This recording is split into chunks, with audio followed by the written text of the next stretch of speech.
반갑습니다. 말씀과 함께 하루를 시작하는 주님의 백성들을 예수님의 이름으로 축복합니다. 2023년 12월 22일 금요일 오늘 주신 말씀은 빌립보서 1장 12절부터 2장 4절까지입니다. 형제들아, 내가 당한 일이 도리어 복음 전파의 진전이 된 줄을 너희가 알기를 원하노라. 이러므로 나의 매임이 그리스도 안에서 모든 시위대 안과 그 밖의 모든 사람에게 나타났으니 형제 중 다수가 나의 매임으로 말미암아 주 안에서 신뢰함으로 겁 없이 하나님의 말씀을 더욱 담대히 전하게 되었느니라. 어떤 이들은 투기와 분쟁으로, 어떤 이들은 착한 뜻으로 그리스도를 전파하나니 이들은 내가 복음을 변증하기 위하여 세우심을 받은 줄 알고 살아오나 그들은 나의 매임에 괴로움을 더하게 할 줄로 생각하여 순수하지 못하게 다툼으로 그리스도를 전파하느니라. 그러면 무엇이냐? 거칠애로 하나 참으로 하나 무슨 방도로 하든지 전파되는 것은 그리스도니 이로써 나는 기뻐하고 또한 기뻐하리라. 이것이 너희 간구와 예수 그리스도의 성령의 도우심으로 나를 구원에 이르게 할 줄 아는 거로 나의 간절한 기대와 소망을 따라 아무 일에든지 부끄러워하지 아니하고 지금도 전과 같이 온전히 담대하여 살든지 죽든지 내 몸에서 그리스도가 존귀하게 되려 하나니 이는 내게 사는 것이 그리스도니 죽는 것도 유익함이라. 그러나 만일 육신으로 사는 이것이 내 일의 열매일진데 무엇을 택해야 하는지 나는 알지 못하노라. 내가 그들 사이에 끼었으니 차라리 세상을 떠나서 그리스도와 함께 있는 것이 훨씬 더 좋은 일이라 그렇게 하고 싶으나 내가 육신으로 있는 것이 너희를 위하여 더 유익하리라. 내가 살 것과 너희 믿음의 진보와 기쁨을 위하여 너희 무리와 함께 거할 이것을 확실히 아노니 내가 다시 너희와 같이 있으므로 그리스도 예수 안에서 너희 자랑이 나로 말미암아 풍성하게 하려 함이라. 오직 너희는 그리스도의 복음에 합당하게 생활하라. 이는 내가 너희에게 가보나 떠나 있으나 너희가 한 마음으로 서서 한 뜻으로 복음의 신앙을 위하여 협력하는 것과 무슨 일이든지 대적하는 자들 때문에 두려워하지 아니하는 이 일을 듣고자 함이라. 이것이 그들에게는 멸망의 증거요 너희에게는 구원의 증거니 이는 하나님께로부터 난 것이라. 그리스도를 위하여 너희에게 은혜를 주신 것은 다만 그를 믿을 뿐 아니라 또한 그를 위하여 고난도 받게 하려 하심이라. 너희에게도 그와 같은 싸움이 있으니 너희가 내 안에서 본 바요 이제도 내 안에서 듣는 바니라. 그러므로 그리스도 안에 무슨 권면이나 사랑의 무슨 위로나 성령의 무슨 교제나 긍휼이나 자비가 있거든 마음을 같이하여 같은 사랑을 가지고 뜻을 합하며 한 마음을 품어 아무 일에든지 다툼이나 허용으로 하지 말고 오직 겸손한 마음으로 각각 자기보다 남을 낮게 여기고 각각 자기 일을 돌볼 뿐더러 또한 각각 다른 사람들의 일을 돌보아 나의 기쁨을 충만하게 하라. 아멘. 어제 본문에서도 말씀을 드렸지만 대체 이제 누가 감옥에 갇혀 있는 것인지 헷갈릴 정도입니다. 분명 감옥 밖에 있는 사람이 감옥 안에 있는 사람을 위로하고 힘을 내라고 하는 것이 마땅할 텐데 도리어 이제 감옥에 갇혀 있는 사도 바울이 감옥 밖에 있는 빌립보 성도들을 생각하고 힘을 북돋고 있으며 기쁨과 감사로 그들을 위해 하나님께 간구하고 있다라는 것입니다. 여기서 우리는요 복음의 능력, 하나님 나라 소망이 무엇인지를 다시 한번 되새겨봅니다. 이 땅에서의 삶이 전부가 아니라 우리에게는 영원한 하나님 나라가 예비되어 있음을 믿는 믿음으로 사는 것. 예수 그리스도를 통해 선포된 하나님 나라 복음을 통해 구원을 얻은 우리는 영생에 대한 확신이 있고 우리 주 예수 그리스도께서 우리를 위해서 죽으셨듯이 우리도 주님을 위해서 죽는 선택, 즉 십자가의 선택을 한다면 그 선택을 기뻐 받으신 우리 아버지 하나님께서 우리를 영원한 하나님 나라로 인도해 주실 줄로 믿습니다. 이것이 우리의 믿음인 것이고요. 절망 중에 소망할 수 있는 이유요. 심지어는 감옥에 갇혀 있어도 기쁨으로 우리 하나님을 찬양하고 더욱더 하나님께 간구하되 다른 이들을 위해서 중보할 수 있는 까닭인 것이겠죠. 우리에게 부디 사도 바울이 보여준 굳건한 믿음이 있을 수 있기를 바랍니다. 그 믿음이 더해지기를 바라는 마음으로 빌립보서를 함께 살펴볼 수 있기를 바랍니다. 오늘 본문에서는 참으로 이제 중요한 사실 한 가지, 복음 맡은 자들이 가지고 있어야 할 관대한 태도, 넉넉한 마음가짐이 무엇인지를 확인할 수가 있는 것 같습니다. 그리고 그것은요, 복음 맡은 자의 자유함, 복음의 자유함과 연결이 되어 있는 것 같아요. 한마디로 이제 복음을 증거하는 것은 상황과 형편과 시기와 때와 상관이 없다라는 것입니다. 복음은요, 그런 것들을 결코 구애받지 않는다라는 거예요. 여러분, 하나님의 복음은요, 참 자유함의 능력입니다. 그 어느 누구도 하나님의 복음을 막을 수가 없다라는 거예요. 그래서 보세요. 사도 바울은 자신을 염려하는 빌립보 성도들에게 이런 식으로 이야기합니다. 비록 그가 이제 감옥에 갇히긴 했지만 감옥에서도 복음을 전한다라고 합니다.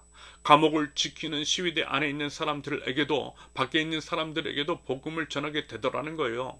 예를 들어 복음 때문에 예수 그리스도의 복음을 전했기 때문에 사도 바울이 감옥에 갇혔다라고 하는 이야기가 사람들에게 이슈가 되고 그로 인해 사람들에게 도리어 복음이 전하게 되는 계기가 되었다라고 하는 것이 아닐까 싶은 거예요. 예를 들면 이런 것이겠죠. 바울이라는 사람이 감옥에 갇혔대. 왜 갇혔대? 그게 뭐 그리스도 예수라는 사람이 말하는 것을 전했다나 봐. 그런데 왜 그게 죄가 되는데? 그리고 그게 뭔데? 예수라는 사람은 도대체 누구고 그가 전한 것은 대체 뭔데 그래? 말하자면 이런 식으로 사도 바울의 이야기가 사람들의 입을 오가게 되는 거죠. 그 과정 가운데 어떤 이들은 사도 바울을 옹호하는 자들이 있을 것이고 또 어떤 사람은 사도 바울을 비난하는 사람도 있을 것입니다. 하지만 어떤 입장이든 그 과정을 통해 예수님의 복음이 이슈가 되고 그러면서 이제 그것들을 통해 하나님 나라의 복음이 증거가 되니 좋은 게 아니겠느냐라는 이야기인 거죠. 뭐로 가도 서울만 가면 된다라고 하는 말이 있듯이 자신은 감옥에 갇혀도 좋으니 오직 우리 주 예수 그리스도의 복음만 증거되면 좋겠다라고 하는 사도 바울의 고백입니다. 여러분 어떻습니까?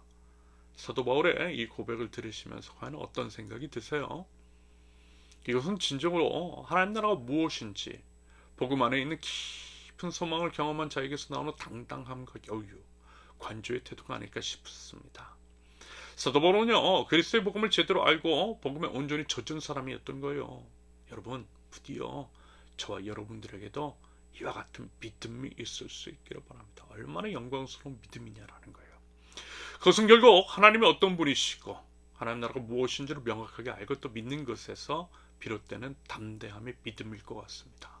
그 확신이 없다면 결코 나올 수 없는 배짱이라는 거예요. 생명과 복음, 생명을 걸만한 복음. 여러분 혹시 기억하세요? 이 말씀. 로마서 8장 18절 생각하건대 현재의 고난은 장차 우리에게 나타날 영광과 비교할 수 없도다. 바로 이 고백에 따른 일관된 삶의 자세입니다. 현재의 고난, 우리 주 예수 그리스도의 복음을 전하다가 당하는 고난은 그것이 설령 아무리 큰 것이라 할지라도 장차 우리에게 나타날 영광, 영원한 하나님 나라에서의 삶에 비하면 아무것도 아니라는 그 믿음. 여러분 그 믿음이 있기 때문에 사도 바울이 그랬고요. 여러 믿음의 선진들이 복음을 위해서 목숨을 바쳤던 것입니다.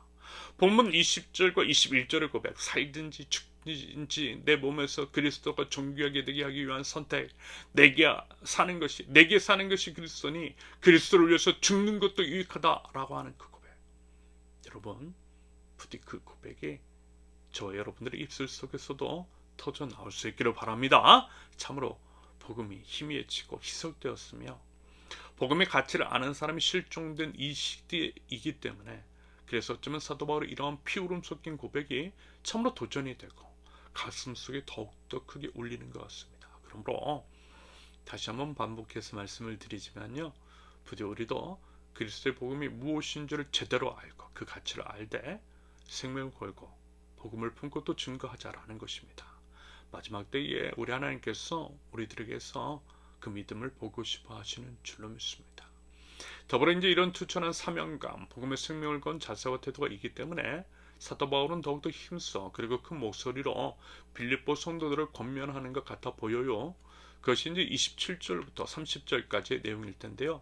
한마디로 말하면 사도 바울의 본을 받아 그리스도의 복음에 합당한 삶을 살라는 것이겠죠. 우리도 그랬으면 좋겠어요. 누군가에게 복음에 합당한 삶을 살라고 권면할 수 있는 당당함. 우리의 삶 속에서 먼저 그렇게 살고 있기 때문에 그렇게 말할 수 있는 당당함이 있을 수 있기를 기대합니다. 마지막으로 사도 바울은 빌립보서 2장 1절부터 4절까지를 통해 교회가 서로 하나 될 것을, 그것을 위해 서로 사랑할 것을, 서로 낮게 여길 것을 권면합니다. 당연한 것이겠죠. 하나님의 교회는 그리스도의 몸입니다. 한 몸이라는 거예요. 한 몸이면 한 몸답게 각 지체가 서로 싸우면 그 몸이 온전할 리가 없을 것입니다. 오히려 한 마음을 품고 그리스도의 복음을 향해 함께 나아갈 때에 우리 하나님께서 기뻐하시고요. 하나님 나라 복음이 온전하게 선포될 줄로 믿습니다. 이런 맥락에서 여러분, 제가 늘 자주 반복해서 강조하는 거, 입이 열려야 마음도 열린다면서 자꾸 밥 먹는 모임을 강조하는 것이 바로 이 때문인 것을 여러분 아시겠죠? 여러분 부디 우리 세우는 교회 공동체가 예수 그리스도의 식구로서, 그렇게 이제 예수 그리스도의 식구로서 진정한 하나됨을 추구하며 힘써 복음을 우리 함께 선포하며 그렇게 아름다운 하나님 나라 공동체를 이뤄나갈 수 있기를 예수님의 이름으로 축원합니다. 함께 기도합니다. 사나 죽으나 때를 얻든지 못 얻든지 상황과 환경에 구애받지 않고 오직 예수 그리스도의 복음을 전하고 예수 그리스도를 위해 살고 그리스도를 위해서 죽을 줄 아는 죄들, 은혜의 복음을 경험한 성도답게 복음에 합당한 삶을 살아냄으로써 하나님 나라를 세워나갈 줄 아는 하나님 안에서 진정한 한 몸을 이뤄나갈 줄 아는 하나님 나라 백성들, 그리고 세우는 교회 공동체 될 수 있도록 우리 하나님 인도하여 주시옵소서. 예수님의 이름으로 기도합니다. 아멘. 하나님께서 오늘 주신 말씀과 각자의 기도 제목을 놓고 우리 잠시 기도합니다.